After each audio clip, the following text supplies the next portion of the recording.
अभ्यास चांगला करतय पोरग म्हणून चार चौघात जरा नाव हाय, पण जनावरासारखं हाल बी सोसतय हॉस्टेलवर ही कुणाला ठाव हाय.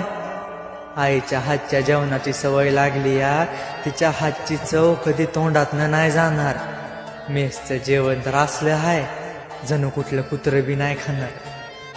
बाबळीचं काट टोचल्यावानी या हॉस्टेलवरचा एक एक मिनिट मला टोचतोय. घरी जायची ओढ तर इतकी लागली या, म्या रोज बोटावर दिस मोजतोय. माझी आई लाडानं वाघ म्हणती मला, पण तिला काय माहिती तिचा यो वाघ असली शर्यत लढून लढून पूर्णपणे थकलाय.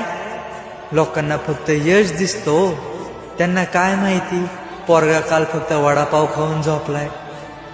हात माझ्या जमिनीला टेकल्यात, पण तरी बी मला ती राहिलेलं रान तोडायचं आहे. माझ्यासाठी नाही पण माझ्या आई बापासाठी यो डोंगर पार करायचा आहे. आणि आमच्या कपाळावर जी गरिबीचं नाव कोरलंय ना, ती पूर्णपणे खोडायचं आहे. वर बघ मित्रा, त्या उंच एवढ्या आभाळात मला माझ्या आई बापाच्या नावाला पाहायचंय.